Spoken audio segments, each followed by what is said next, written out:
इस मुद्दे पर चर्चा करते हैं कि कैसे भारतीय जनता पार्टी और उसके साथ साथ कांग्रेस के लिए अब स्थिति काफी विकट होती चली जा रही है, क्योंकि जब आप लोकतंत्र के इस महापर्व में 19 अप्रैल को पहले चरण के मतदान के तमाम आंकड़े देखें तो फिर स्पष्ट हो जाता है कि 21 राज्यों और केंद्र शासित प्रदेशों की 102 सीटों पर जो मतदान की प्रक्रिया हुई थी उसमें इस बार एक बड़ा झटका लगा है। और वो झटका ये है कि आप सबसे पहले देखिए 2019 में जो मतदान के आंकड़े आए थे वो 69.3% थे। इसके पहले माफ कीजिएगा, मैं आपको दूसरी तरीके से प्रदर्शित करूं। सबसे पहले बात करते हैं 2009 की। पहले फेज में जो 102 सीटों के मतदान हुए, इन मतदान में 62.4% वोट परसेंटेज था। जब आप इसको 2014 में देखते हैं तो यह बढ़ गया 68.7%। और इस दौर में भारतीय जनता पार्टी को बहुत फायदा हुआ था। भारतीय जनता पार्टी ने यहां पर 282 सीटें जीतकर अपनी सरकार बनाई थी। 2019 में यह मतदान प्रतिशत और भी आगे बढ़ा 69.3%। ये 102 सीटें जिस पर मतदान फर्स्ट फेज में हुए, लेकिन 2024 में यह मतदान के आंकड़े घटकर 63.84% रह गए हैं। यानी तकरीबन 5.5% मतदान कम हुआ है 2019 के मुकाबले 2024 में। जाहिर सी बात है, आप कहेंगे कि इसमें क्या फर्क पड़ता है, लेकिन अब आपके लिए समझने की आवश्यकता है। जब जब मतदान फीसदी कम होता है तो आमतौर पर यह माना जाता है कि जो सत्तारूढ़ पार्टी है उसे डेंट पहुंचता है। इसको साबित किया गया सबसे पहले 1999 में, जहां पर जो पूरा नेशनल एवरेज था वो 59.99% था। उसके बाद बीजेपी की सरकार जब गिरी, बीजेपी और एनडीए की सरकार जब गिरी तो 2004 में वोट परसेंटेज 58.7% था। यानी कि उस वक्त की सरकार को इसका खामियाजा झेलना पड़ा। लेकिन जब आप 2014 के आंकड़े देखते हैं तो 2014 में नेशनल एवरेज 65.95% था और यह आगे बढ़कर 67% तक पहुंच गया 2019 में। यानी कि पिछले 10 साल में जो वोटिंग पैटर्न है उसमें एक बड़ा चेंज देखने को मिला, जिसे तमाम राजनीतिक टीकाकारों ने समझा और लोगों तक समझाने की कोशिश की। प्रधानमंत्री नरेंद्र मोदी की लोकप्रियता, भारतीय जनता पार्टी की राष्ट्रीय अपील, पुलवामा, इस तरह के तमाम मुद्दों ने भारतीय जनता पार्टी को वोट शेयर बढ़ाने में मदद की, जिसकी वजह से भारतीय जनता पार्टी का खुद का वोट शेयर बढ़ा और उसकी सीटें भी बढ़ी 2019 में। लेकिन ट्रेडिशनल नॉलेज यह कहता है कि जब जब इनकम्बेंट सरकार को लेकर लोगों के दिल में संशय होता है तो आमतौर पर वोटिंग परसेंटेज गिरता है।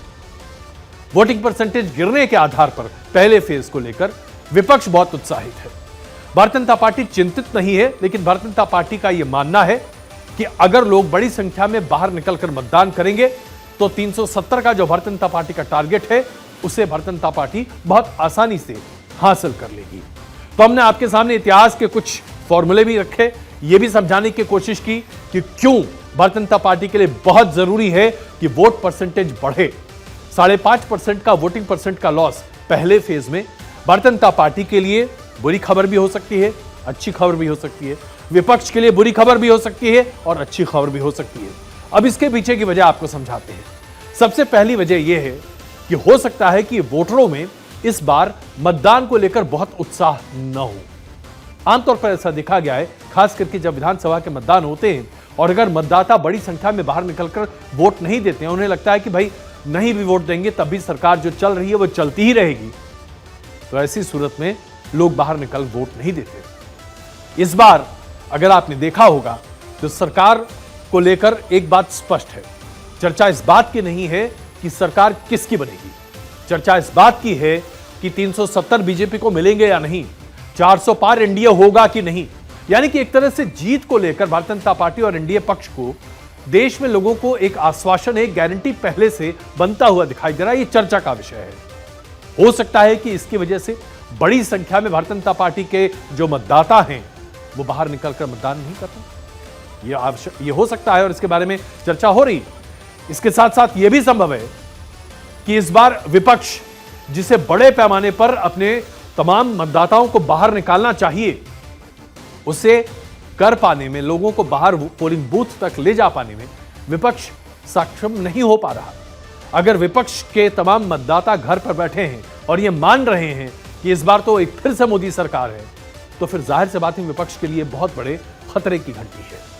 इसके साथ साथ एनडीए के समर्थकों में अगर यह बात निकल कर आ जाती है कि प्रधानमंत्री नरेंद्र मोदी का चेहरा अपने आप में काफी है और प्रधानमंत्री नरेंद्र मोदी के नाम पर तो लोग वोट देंगे ही, तो ऐसी सूरत में भी मतदान फीसदी कम होता है।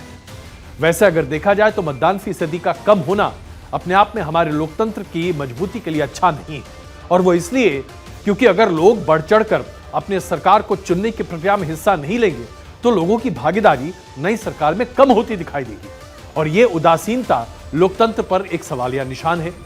जाहिर सी बात है भारतीय जनता पार्टी से लेकर तमाम विपक्ष के नेता भी लगातार इस बात की कोशिश कर रहे हैं कि बड़ी संख्या में लोग बाहर निकलकर मतदान करें। अब आप कहेंगे कि इसमें भारतीय जनता पार्टी के लिए चिंता का विषय क्या है?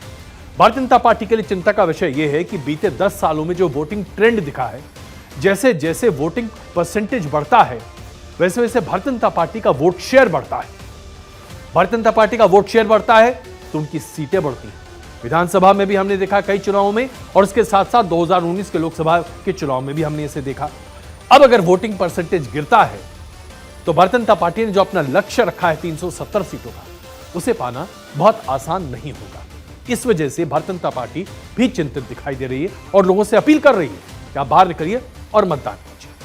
लेकिन इसके साथ एक बड़ा चेंज आया जिसको बहुत ही हल्के अंदाज में हमने शुक्रवार को यानी कि 19 अप्रैल को आपके सामने प्रस्तुत किया था, जिसे आज विश्लेष तरीके से मैं आपके सामने प्रस्तुत कर रहा हूं। प्रधानमंत्री नरेंद्र मोदी और भारतीय जनता पार्टी 19 अप्रैल के बाद से ही एक अग्रेसिव मूड में दिखाई दे रहे हैं। हमने आपके सामने इस शब्द का इस्तेमाल किया था, मैंने आपसे कहा था अब लगता है कि सेकंड फेज के लिए बीजेपी ने गियर दूसरा बदल लिया है। गाड़ी का गियर होता है ना 1 2 3, ऐसा लगता है कि भारतीय जनता पार्टी ने अब दूसरे फेज के लिए कुछ नए मुद्दे निकाले हैं, उन पर चर्चा ज्यादा कर रही है, ज्यादा अग्रेसिव दिखाई दे रही है और गियर बदला गया है। इस सेकंड फेज के मतदान के लिए, जिसके मतदान 26 तारीख को होने वाले हैं इस शुक्रवार को, इसमें ऐसा लग रहा है कि मुसलमानों पर काफी आक्रामक, अल्पसंख्यकों को लेकर काफी आक्रामक राजनीति की जा रही है। बयानबाजी भी उतनी तेज और आक्रामक है। जैसा कि अभी आपने देखा राजस्थान के बनासवाड़ा में प्रधानमंत्री नरेंद्र मोदी ने कांग्रेस पर बहुत बड़ा आरोप लगाया। उन्होंने कहा कि अगर केंद्र की सत्ता में कांग्रेस की भागीदारी बढ़ती है और कांग्रेस की सत्ता आती है तो ऐसी स्थिति में कांग्रेस की जो पुरानी नीतियां रही हैं, जो पुराने वक्तव्य रहे हैं, 2006 के वक्तव्य का हवाला देते हुए प्रधानमंत्री ने कहा कि कांग्रेस को इस बात को लेकर हमेशा से संशय रहा कि अल्पसंख्यकों को उनका पूरा हक नहीं मिलता।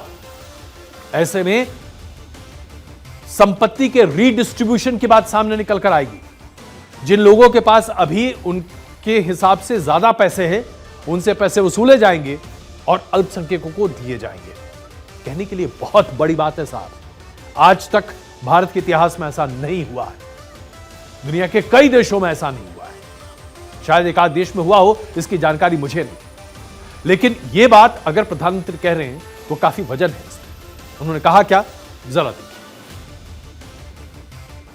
और पहले जब उनकी सरकार थी उन्होंने कहा था कि देश की संपत्ति पर पहला अधिकार मुसलमानों का है।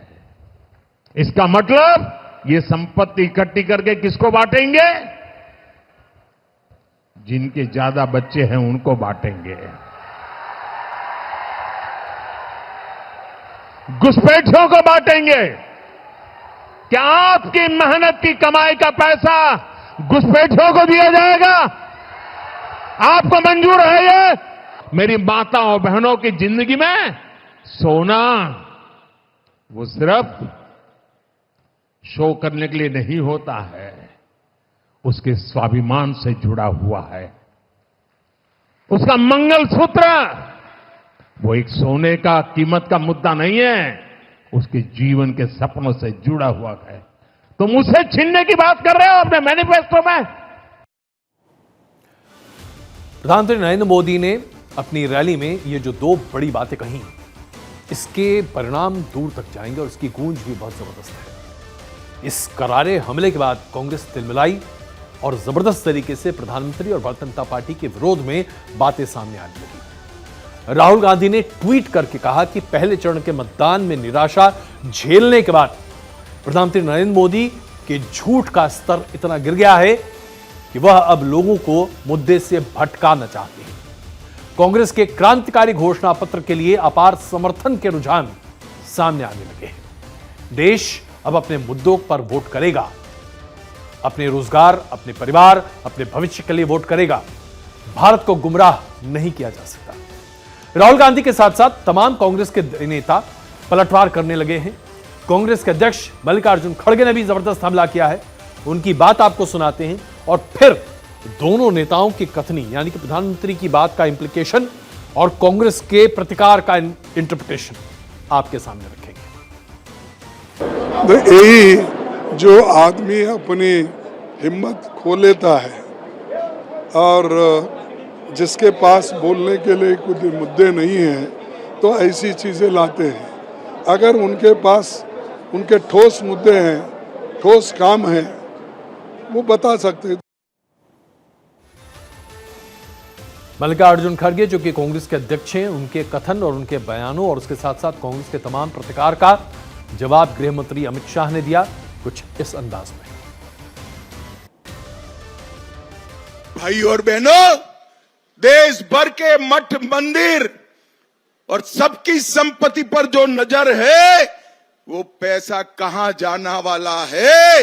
मनमोहन सिंह को याद करो, उन्होंने कहा कि पैसा पर, रेवेन्यू पर, संसाधन पर सबसे पहला अधिकार माइनॉरिटी का है। ये कांग्रेस पार्टी कहती है।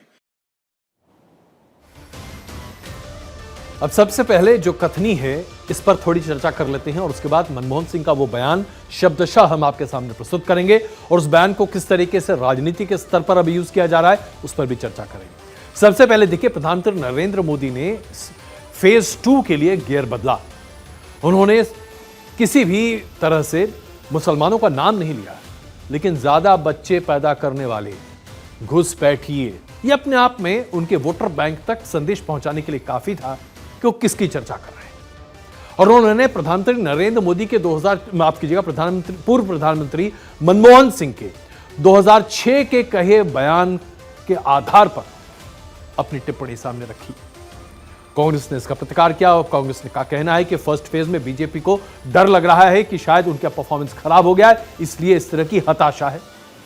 जाहिर सी बात है, प्रधानमंत्री का यह कहना इसलिए बहुत महत्वपूर्ण हो जाता है क्योंकि सेकेंड फेज में उन जगहों पर मतदान है जहां पर कम्युनली सेंसिटिव बहुत सारे क्षेत्र हैं और बीजेपी अपने वोट बैंक को साधने के लिए लोगों को आगाह कर रही है। बीते 10-12 साल में अगर आप देखें तो भारतीय जनता पार्टी के तमाम नेताओं ने अपने इस वोट बैंक को संभालने के लिए सतत मेहनत की है। कांग्रेस इसका प्रतिकार जरूर कर रही है, लेकिन प्रधानमंत्री के द्वारा कही गई बातें लोगों के दिमाग में ज्यादा इंपैक्ट रखती हैं और इसी से कांग्रेस घबरा भी रही है, क्योंकि अगर बीजेपी का वोट बैंक सतर्क हो गया तो जाहिर सी बात है मतदान प्रतिशत बढ़ेगा। मतदान प्रतिशत बढ़ेगा तो फायदा बीजेपी को मिलेगा और विपक्ष जो जीत के सपने देख रहा है उसे फिर अपने सपनों को बंद करके बदस्वप्न देखने पड़ेंगे। तो यानी कि यहां हर कोई अपने अपने पार्टी के आधार पर सोच रहा है। अब आइए इस बात की चर्चा करते हैं कि 9 दिसंबर 2006 को उस वक्त यूपीए की सरकार के प्रधानमंत्री मनमोहन सिंह ने क्या कहा था। सबसे पहले उनके पूरे कथन को आपके सामने रखते हैं। मनमोहन सिंह ने जो बातें कही हैं वो हम आपके सामने प्रस्तुत कर रहे हैं, आप जरा देखिए। Agriculture, irrigation and water resources, health, education, critical investment in rural infrastructure and the essential public investment needs of general infrastructure, along with programs for the uplift of scheduled castes, scheduled tribes, other backward classes, minorities and women and children. The component plans for scheduled castes and scheduled tribes will need to be revitalized. We will have to devise innovative plans to ensure that minorities, particularly the Muslim minority, are empowered to share equitably in the fruits of development. They must have the first claim on our resources. उस वक्त पूर्व प्रधानमंत्री मनमोहन सिंह ने ये बातें इस संदर्भ में कही थी कि तमाम पिछड़े वर्ग को लेकर आगे बढ़ना है, उसके लिए नई नीतियां बनाई जानी चाहिए और ऐसे में अल्पसंख्यक समुदाय को भी खासा तवज्जो देते हुए उनके लिए भी रणनीति और नीतियां ऐसी होनी चाहिए जिससे उन तक पूरा फायदा पहुंचे, जिसके लिए खास करके मुसलमान वर्ग को हमें ध्यान में रखना चाहिए। मैं उनकी बातों को एक बार फिर से आपके सामने प्रस्तुत करता हूं। जिस एक पोर्शन को लेकर उनके बयान के भारतीय जनता पार्टी के नेता और तमाम अन्य नेताओं ने उस वक्त के प्रधानमंत्री को घेरा, वो ये है, हमें यह सुनिश्चित करने के लिए नई योजनाएं बनानी होंगी कि अल्पसंख्यक, विशेष रूप से मुस्लिम अल्पसंख्यक, विकास का फल समान रूप से साझा करने के लिए सशक्त हों। संसाधनों पर पहला दावा उनका ही होना चाहिए। यह बयान उन्होंने दिया था, जो कि उनके पूरे कथन का सिर्फ आखिरी हिस्सा था। इस बयान पर अगले ही दिन यानी कि दिसंबर 2006 में ही बवाल खड़ा हुआ था, जिसके लिए 10 दिसंबर को प्रधानमंत्री कार्यालय ने यानी कि प्राइम मिनिस्टर कार्यालय की तरफ से एक स्पष्टीकरण जारी किया गया था। वो स्पष्टीकरण अब आपके सामने प्रस्तुत करते हैं। उसमें कहा गया था कि पूर्व प्रधानमंत्री मनमोहन सिंह ने अल्पसंख्यकों के सशक्तिकरण की बात की है, लेकिन इसे गलत संदर्भ में प्रस्तुत करके एक डिफरेंट पॉलिटिकल मैसेज सामने रखने की कोशिश की जा रही है। अब इसी स्टेटमेंट को जो 2006 में दिया गया था, इसके संदर्भ में प्रधानमंत्री नरेंद्र मोदी, भारतीय जनता पार्टी के तमाम वरिष्ठ नेता आज कांग्रेस को घेर रहे हैं और इसमें कोट भी किया जा रहा है मनमोहन सिंह जी को कि उन्होंने अल्पसंख्यकों के बारे में कहा कि उनका पहला राइट है देश के संसाधनों पर। और जब आप इस कथन को इस संदर्भ में देखते हैं तो जाहिर सी बात है, ऐसा लगता है कि हो सकता है कि देश के तमाम संसाधनों पर अल्पसंख्यकों को आगे बढ़ाने के लिए ज्यादा उनके लिए नीतियां बनाई जा सकती हैं और बहुसंख्यकों के खिलाफ ये बातें जा सकती हैं। अब इस फैक्टर को चुनाव में पहले भी इस्तेमाल किया गया, ये कोई नया मसला नहीं है। 2014 के लोकसभा के चुनाव में भी भारतीय जनता पार्टी की तरफ से कई वरिष्ठ नेताओं ने इस बयान का जिक्र किया था, चुनावी भाषण में इसका जिक्र हुआ था। बीते 10 साल में भी इस बयान पर कई बार चर्चाएं हो चुकी हैं, लेकिन आज 2024 में जब प्रधानमंत्री नरेंद्र मोदी, गृह मंत्री अमित शाह, भारतीय जनता पार्टी के तमाम वरिष्ठ नेता इस पर बात करते हुए सामने दिखाई देते हैं, तो जाहिर सी बात है इसका मैसेजिंग बिल्कुल अलग है और मैसेजिंग बिल्कुल स्पष्ट है, और वो ये कि किसी भी कीमत पर अपने वोट बैंक को मोटिवेट कर कर पोलिंग बूथ तक लाना। और इसी को कहते हैं किस आधार पर चीजें बदली जा रही हैं। जाहिर सी बात है कांग्रेस के लिए यह बहुत ही मुश्किल है, क्योंकि अब प्रधानमंत्री नरेंद्र मोदी ने इस पूरी बात को मंगलसूत्र से जोड़ दिया है। मंगलसूत्र भारतीय महिलाओं की जिंदगी में कितना अहम स्थान रखता है, इसके बारे में चर्चा करना अपने आप में बेमायने है। हम सब जानते हैं कि इसका क्या मतलब है। जाहिर सी बात है ये इसलिए और बाहर निकला क्योंकि 7 अप्रैल को हैदराबाद की एक चुनावी सभा में राहुल गांधी ने कहा, जिसकी जितनी आबादी उसका उतना हक, और अगर कांग्रेस सत्ता में आएगी तो फिर इस बात पर चर्चा की जाएगी कि किसकी कितनी आबादी है और किस आधार पर लोगों को क्या क्या दिया जाना चाहिए, यानी कि रीडिस्ट्रीब्यूशन की बात यहां पर निकल कर आती है। इसी के आधार पर प्रधानमंत्री नरेंद्र मोदी ने मंगलसूत्र का जिक्र किया, और मंगलसूत्र का जब वो जिक्र कर रहे थे तो यह स्पष्ट था कि रीडिस्ट्रीब्यूशन ऑफ वेल्थ नहीं हो सकता, और अगर ऐसा होगा तो जाहिर सी बात है यह बहुसंख्यक वोट बैंक के लिए ठीक नहीं है।